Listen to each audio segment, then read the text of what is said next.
Tila ba isang napakalaking palaisipan sa akin na magkaroon ng isang morgue sa loob mismo ng sementeryo.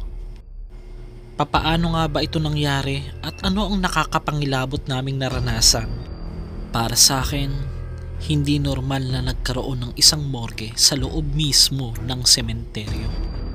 Bukod dito ay ano ang nakakapangilabot na storya na madalas na kinakatakutan ng mga tao sa mismong sementeryong ito sa Mindanao. Ayan, may patungan ng patay. Ay, putya. Itong mga ataol, ang dami. Ano yan? Ay, ang dami. Si Master Gala, mag-isang gumagala sa mga sementeryo.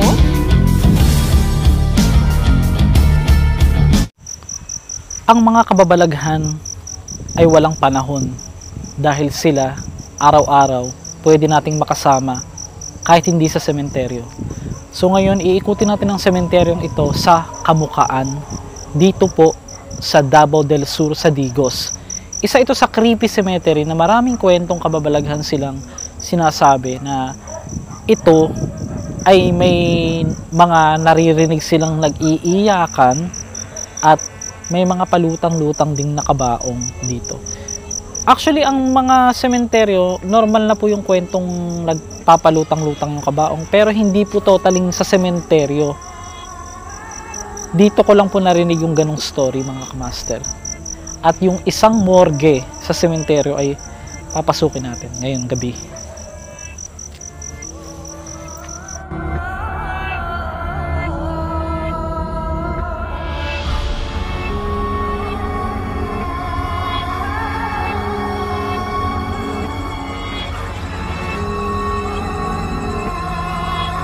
Doon may umiiyak na bata. Itong banit to ba? Itong nilugman na mga bata.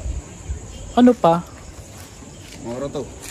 Okay. So guys, ito, meron dito isang napakalaking cruise na inaano nila dito na dito nagsisinde. Yung iba pag hindi na nakikita yung kanilang mga mahal sa buhay. Dito po sa ano, sa Digos. Oo. Saan ko pa ito ng lakas oh. Ano namang hangin ano? Tara tara.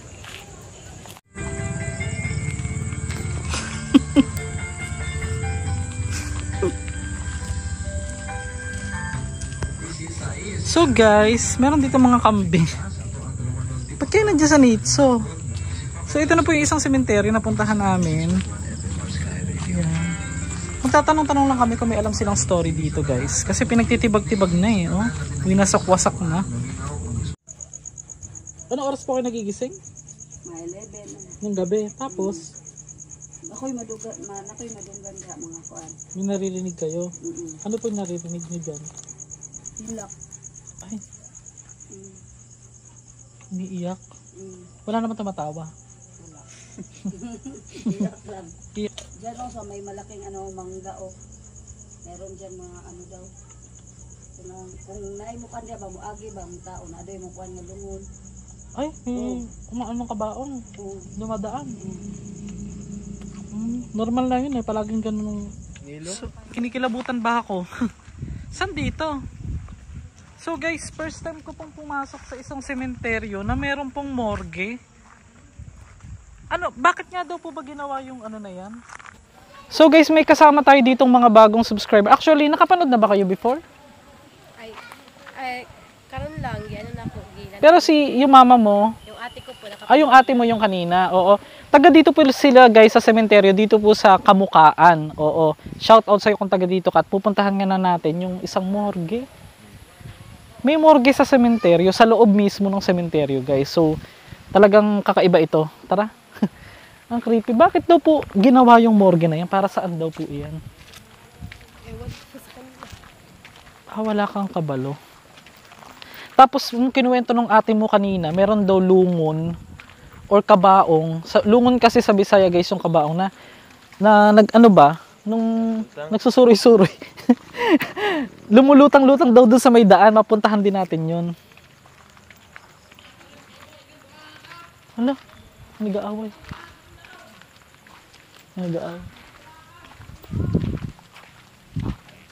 So siya ay isang criminology student, no? So ilang years pa yung ano mo, yung tinatapos mo? Ay, ngayon, ako graduating fourth year student. Fourth year student ka na. Wow, congrats. I-claim na natin na gagraduate ka na this year. Ako din, charot. Alam mo, ginahanjud ko din na mag-aral. Pero saka na guys, kasi nakatutok pa tayo ngayon sa vlog, gusto ko talagang mag-aral ng Kabalik ka to diri. criminology. Taga diri ako, wala ko nagalaag diri. Kahit daw taga dito siya guys, hindi raw siya pumupunta rito, lalo na ng gabi. First time mo, so ano yung experience? Kadlo. Nakakatakot. So ito guys, saan dito yung morgue? Oh my gosh, pakita mo. Hangin lang yan siguro. Tapos ito, meron ditong mga ataol. Ang dami, ano yan? Ay, ang dami. Kita mo yung mga ataol, oh. Pakita mo to. Ayun pa isa. Ayun pa isa. Ayun.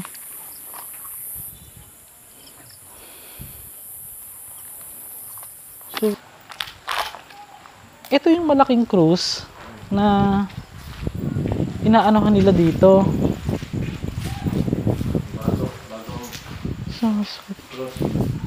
Bago na to. Tingnan mo, may ano ng kamay ng bata. Dalawa siya. Kani oh. Tsaka yung pa isa sa baba. Parang kamay ng bata. No. Tingnan mo, pakita mo. Ito oh. Dalawang kamay. Ito, tsaka ito. Sa baba. Saan dito? Kailan ginawa yung morgue na yan po? Tagal naman yan. Ayan, ito na. Ay, ito. Uwi na kayo? Sige, dyan muna kayo. So, natakot sila guys, kahit taga dito sila ha. So, ito na. Ay! Napupuksan. So guys, magpe-pray lang po kami saglit. Kinakabahan na kasi ko. First time ko pong papasok sa isang morgue na nasa loob ng sementeryo. So, pakita mo yung mga nitso. Yan. Pakita mo pa yan. Yan, makikita nyo guys na ito lang yung mga nitso. Tapos, ito na po yung morgue. Yan. Ito na po. So, ngayon, papasok tayo dito. First time. Sa morgue na to. Dahil naka-open naman po siya. Hindi po siya nakalock. Pray lang po. Lord, sana po gabayan niyo po kami sa aming papasukin. Ikaw na pong bahala sa amin. Sa pangalan po ni Jesus. Amen.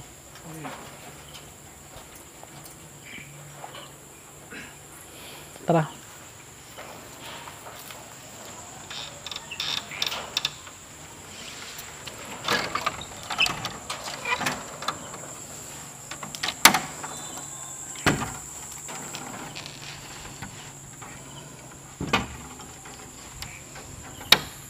Hindi siya na-open. Paano?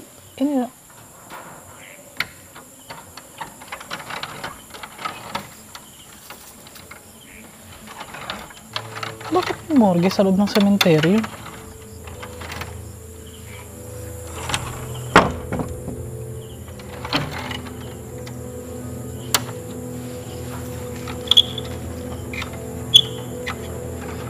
Hindi siya mabuks. Ay. Kakalampagan po yung mga ano dito guys. So guys, ito po yung morgue. Oh my gosh. Ito yung morgue.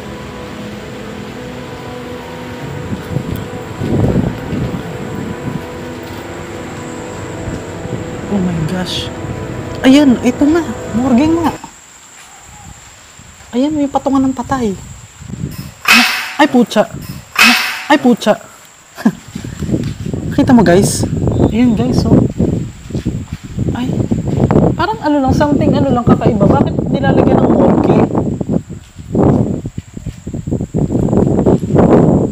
No?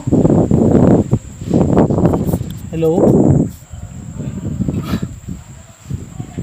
Ay, teka. Parang nakabukas. May tao dyan? Hindi, baka naisip ko, baka naman yung tao na ano ba, na nakagaya natin ha. Kaya nagtatanong ako, tara. So,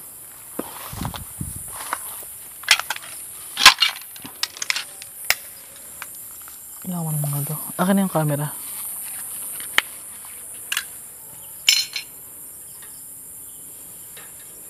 Ayan guys, so nakikita nyo po yung pinakaloob, hindi na po natin mapasok kasi nakaano siya. Confirm po na morgue po talaga siya. Pakita mo yan, yan. Akin na, bitawan mo muna. Ayan. Kita nyo siya guys, ayan.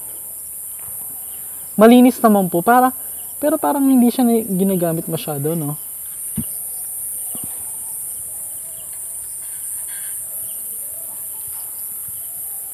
Ang creepy lang, bakit may morgue po sa sementeryo? Nagkakalampagan na yung ano guys dito. Parang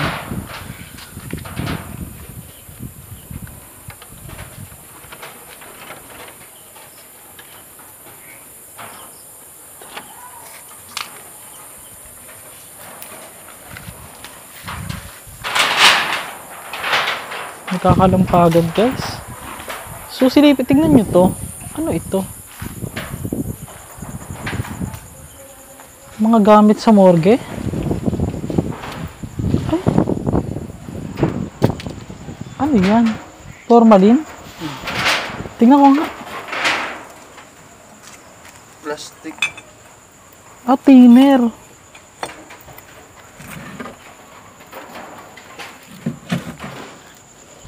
Dito ako curious eh. Ito oh. Curious ako dito kung anong laman nito guys.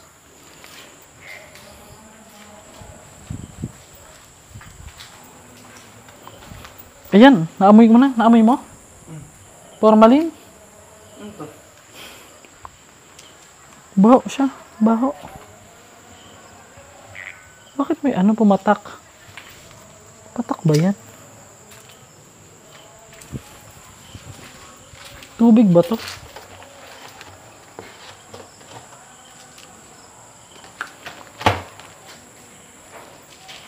Parang amoy formalin. Nasaan yung dalawa? Kasi yung nag-uli eh. Oo, nag-uli na. Natakot. So natakot yung kasama namin kaninang mga taga dito guys. Siguro meron silang something na narinig or what.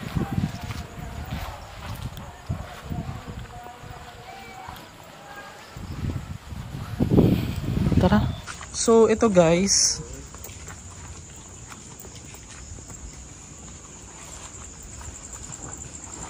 Ang laki ng cruise. Tabi-tabi po. Ah, ito yung ano. Ba't mamatay yung ilaw? Ito, tignan nyo yung malaking cruise na ito guys. So guys, ito yung isa sa malaking cruise na pinaglalagyan dito ng pinagsisindihan nila. Bakit may ano? Ano tong kulay itim na ito? Ah, okay. Ano yan? Malalim yan dyan, sir. Ha? Malalim. Pero yung Mga bukog. Ah, may nakalibing dito mga buto? Oo. Sa ilalim? yan yung box. Ah, ito. Oo. Ano yan? Diyan nilalagay yung mga... Nang hapit na ng ugdaw na sir ba? Wala nang nag-claim ganun. Oo. Kani, ano to mga to? Yan, meron yung buto yan. May mga buto din dito. Yan guys, marami din daw buto. Oo nga, yun oh. Naka-plastic yung iba. Ano yun, wala nang kumuha. Bakit natibag? Ang daming natibag dito mga ano. Ha? Sa katagalan na. Hindi ba siya sinadya? Hindi. Grabe no? Ah, bawal na maglibing dito? Dito na Ang gutom sa na mamatay dito tama atong. Doon sa bag, oh. Ito yung kaniyang pinakaluma.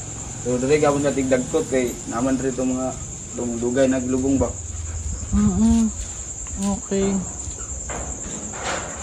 Huwag kakalampagan. Wala namang hangin. Tara na nga. Huwag mo isunod yung camera. So guys, ito na. Papunta na tayo dyan sa may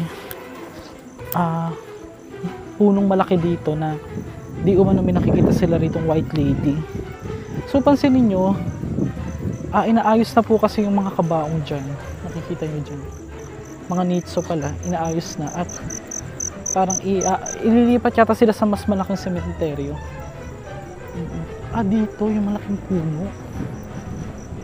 Ito, pakita nyo. So guys, ito, tignan nyo yung malaking puno na ito.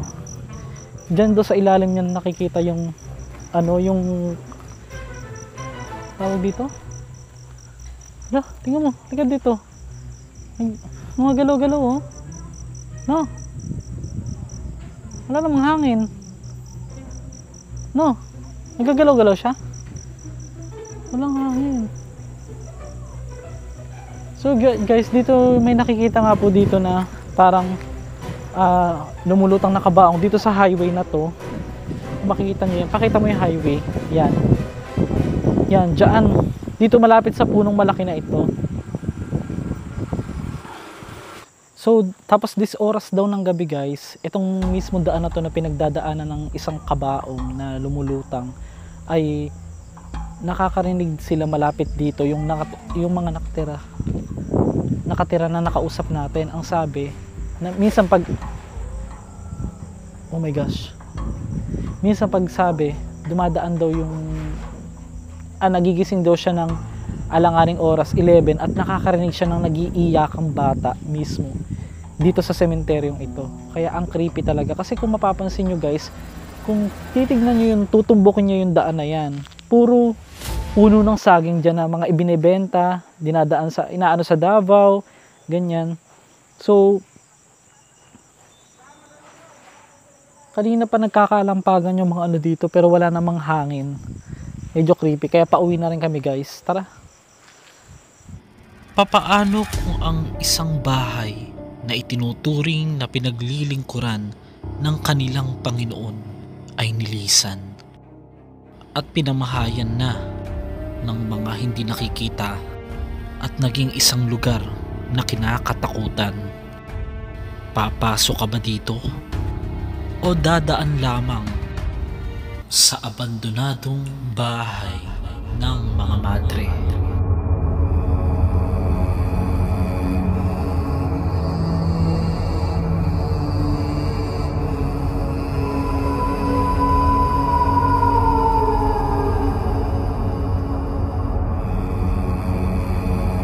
Hindi naman pwede magpils yung mga madre. Maraming kababalaghan na sinasabi nila dahil umano itong lugar na ito ay dating tirahan or pahingahan or bahay ng mga madre. So dito palang pagpasok mo sa entrada, makikita nyo dyan yung mga